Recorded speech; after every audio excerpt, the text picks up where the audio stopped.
Hi, so in this session we're going to be doing some tempered chocolate. I'm going to be using it to make a teardrop. So I've got some chocolate here. I've then got about another 20% left on the side, just ready for seeding my chocolate. So I'm going to do the seeding method today. So I've got my chocolate, and what I'm going to do, I'm just going to put it on a bain-marie, very low, simmering. You don't want that boiling. You don't want it rapidly boiling, because when you then put the bowl on top, it's then going to increase the heat, and that could burn the chocolate. What we want is a really delicate heat, and then from there we'll let it melt. We're going to melt it to 45 degrees. So we're going to bring it above 35, which is going to melt all the cocoa butter in there. It's going to melt the beta 5 crystal, and so then we need to re-temper it. So I've got a probe ready.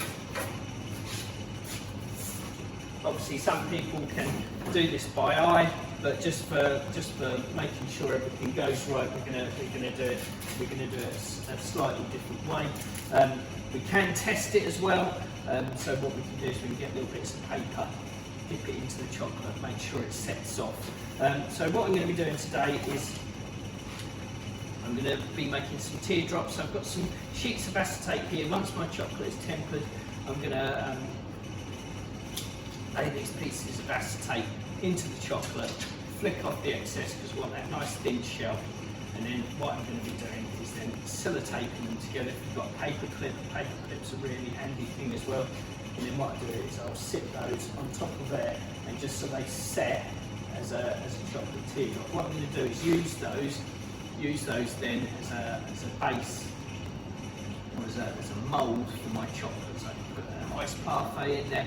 Today what I'm going to do is put in a chocolate mousse. So just waiting patiently for the chocolate. I'm just going to prepare another couple of other things we're ready. So I'm also going to do a little garnish as well with some of the leftover chocolate. I'm also going to do I'm going to again lay the strip in there, shake off the excess, but then I'm going to use a comb to just to clean it off. So basically we have lines of chocolate, and then I'm going to sit it in between these two pieces of plastic drain pipe, so it has this wavy effect, and I'm going to use that as a final garnish on the dessert. So I'm just showing you a couple of different things we can do. If I've got any leftover chocolate as well, what I'm going to do is I'm going to put some Hayat Florentine through it. So that's almost like little bits of cornflake, and I'm going to roll that in between two pieces of greaseproof. When that's nice and set, that can then be cut and used as a garnish as well. If we obviously, because chocolate does mirror whatever it sets against, because of the acetate, we have that nice shiny finish. But when we do this one, when we do the chocolate with Hayat Florentine, what's going to happen is it's going to have a dull finish because it's going on a greaseproof paper. If we had a couple of bigger sheets of acetate, then we could always roll it in between two sheets of that, and you get that nice high shiny finish again.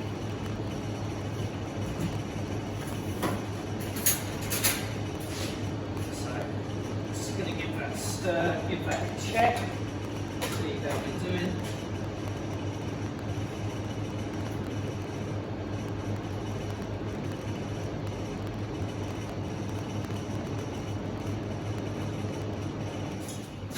Other thing just to be wary about, I've got some paper towel here. When I take this off the bain-marie, water is going to drip off this. What we don't want is any water in that chocolate, because any small amount of water in that chocolate is going to make it seize up and set, which again is something we don't want. I'm using Callebaut chocolate today. It's got a lovely flow point, flow rate as they say, sorry. So it's good and easy to use. That is about 45 degrees.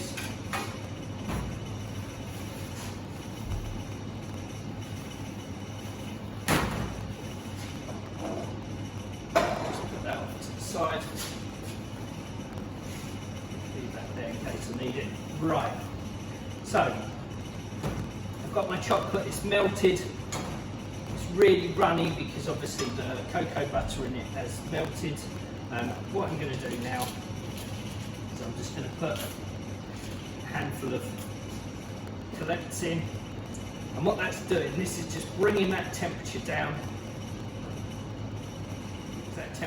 We need that temperature to come down below 35 degrees. So then when we're adding chocolate, the cocoa butter isn't gonna melt, and the beta 5 crystal isn't going to melt. What we want is that beta 5 crystal that's in this already tempered chocolate here is then going to spread and create more crystals.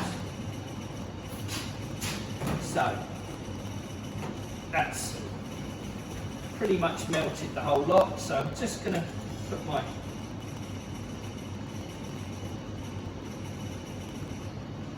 probe in there. It's going to need more. So again, I'm just putting a few more collects in there.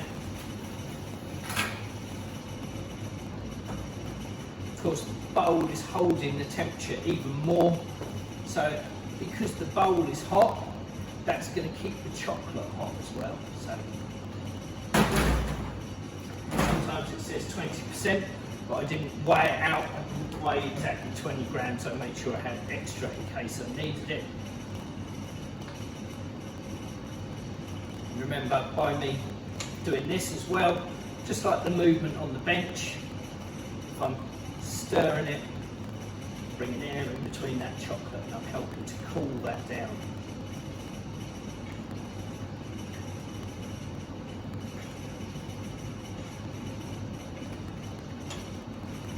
So again, I'm going to probe it. It's still above 35.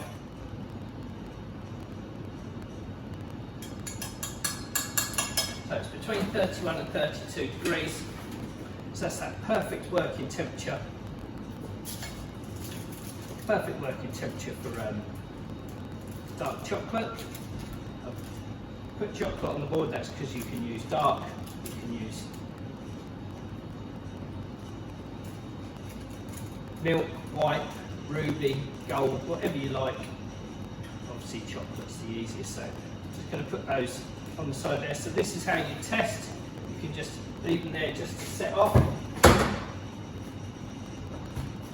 What I'm going to do, quickly wash my hands, and then I'm going to start doing my teardrops. Got a gilt tray here with some greaseproof paper, one all ready to go. You can see that it's got a lovely shine to it, and it is already starting to set off. Okay, so that is how I know that this is ready to go, tempered, and it won't fat bloom or anything like that. So swizzle, make sure that it's all evenly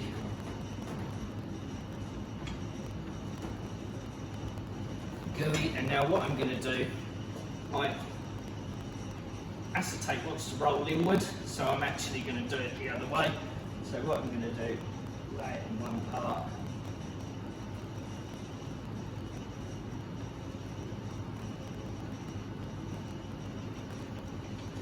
Give it a shape. What I don't want is I don't want lots and lots of chocolate.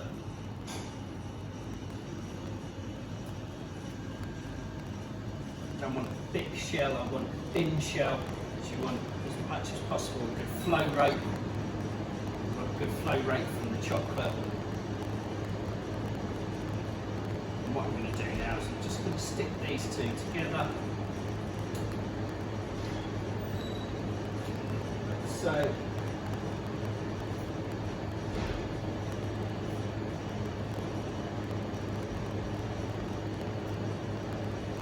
like that. Then what I'm going to do is just sit it into my tray like so. So I'm just going to repeat this process quickly. So again, once to curl the other way, like this, it just means I'll have a better shape. Make sure that the whole of your teardrop is getting coated as bubbles will want to form when the chocolate's this thick. They'll want to form, and then shake it off as much as you can. All that excess chocolate off. Remember, any chocolate as well that's left over, that can be kept, be bagged up. It can already be re-tempered again and again. Just shaking off as much of that excess that I can. I really want that thin, crisp finish. And snap as they try and break it with the spoon. I don't want it so that they can't break it with the spoon. So again, piece of sellotape over the top. And I'm just going to set it out up.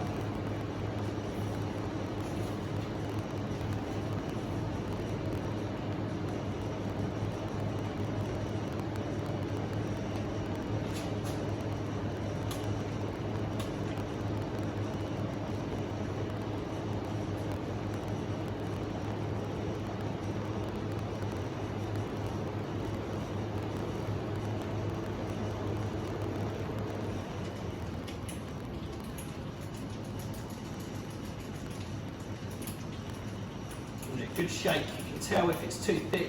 What I'll do is I'll end up having a big pool of chocolate in the bottom of my teardrop, which I don't want. Don't want to waste the chocolate. So just shaking it off.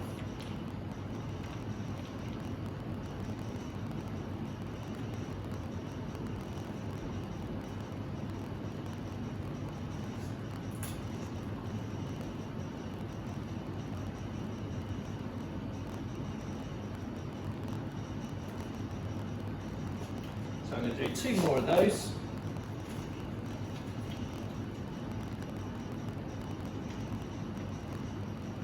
So you guys at home, you could do this.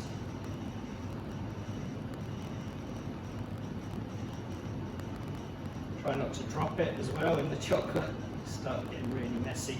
What you could do is you could do this with greaseproof paper. It wouldn't be anywhere near as easy.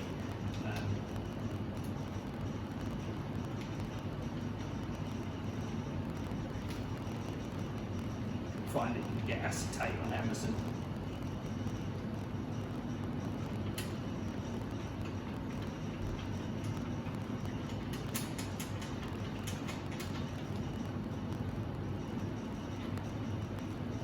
Remember, as this cools, if this gets too thick, as I'm working it, because it will want to set off quickly, those beta 5 crystals will be continually forming. What I can then do is I can just get the hairdryer on there and just warm it up just slightly.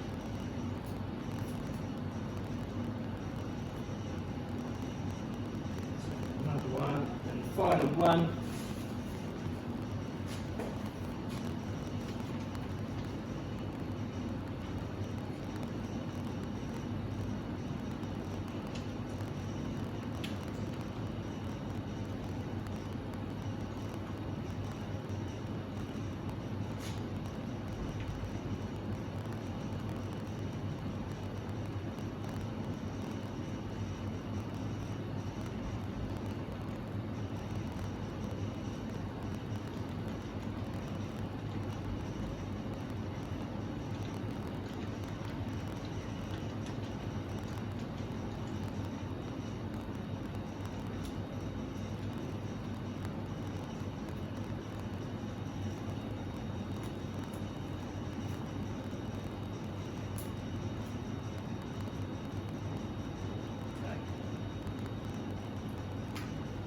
So there we have my teardrops. And what I can do is just leave those just to cool at room temperature. I'm not going to put them straight in the fridge because they'll get a shock from the cold. And, I may get bloom from it, so that's not good. So all I'm going to do now, I'm going to do this. I'm getting 2 bits of the drain pipe.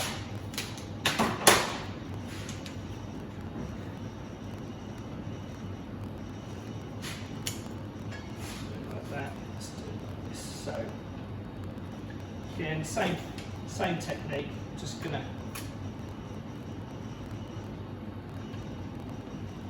dip in 2 ends, shake off the excess already. Just from these couple of minutes taking my time doing this, I can see it's starting to set off. So the tabs that I've got there have set off well.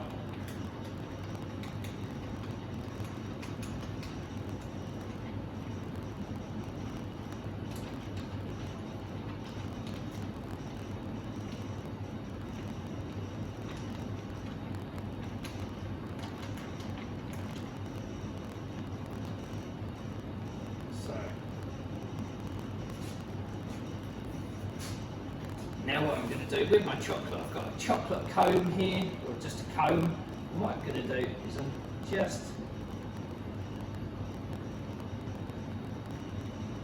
going to do that. So I've made some different, some little separate lines to separate them off a little bit. And what I'm going to do, just the weight of the chocolate, and they'll just have some little curls to them. So I'm just going to push those together so they shake that a little bit more. And now I just need to leave that just to set off. So before I do my pie at Florentine, I've just done one more strip of this. The reason being is I can see that this one is already setting off. So it's, but because I wasn't patient when I was setting it off, and I put the comb over it, it means that some of them are separate, but some of them aren't. Okay, so what I'm doing is I'm just leaving the chocolate to kind of half set off, and then what I'll do is I'll then brush with the comb, and it will hold its shape, and then I can manipulate it in between the moulds. So while I'm waiting for that to set off, what I've got here, I've got my tempered chocolate, and what I've got is some pie at Florentine. So they're like little crispy flakes of pastry. And all I'm going to do is just get a little bit of that tempered chocolate, not too much, like so, and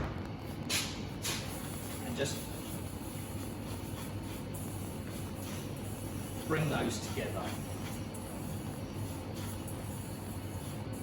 What it's going to do is it's going to produce a nice little wafer. So you'll see that it looks almost slightly dry. You're mixing your chocolate through. You don't want to completely soak it in chocolate. You want that chocolate to kind of bind it without it being saturated. Because as well, if all that chocolate soaks into that chocolate soaks into all of those wafers, what happens is we end up with just a soggy wafer, which isn't the point of why we're making the crisp. So, just watching my chocolate there, it's setting off nicely. Already this chocolate that I'm mixing with pie at Florentine is wanting to set off, because that's what happens when you temper chocolate properly. You want to set very, very quickly. That's the other sign you know that it's tempered.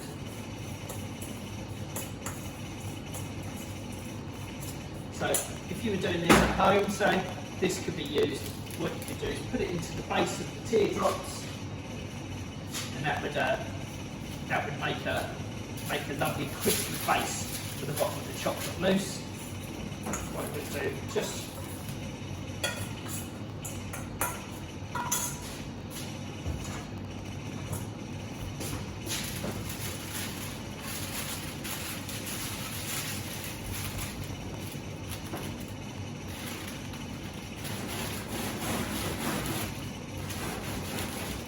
roll that, and what I want is I want that rolled nice and flat. So again, when that chocolate crisps up, you have that nice crisp snap.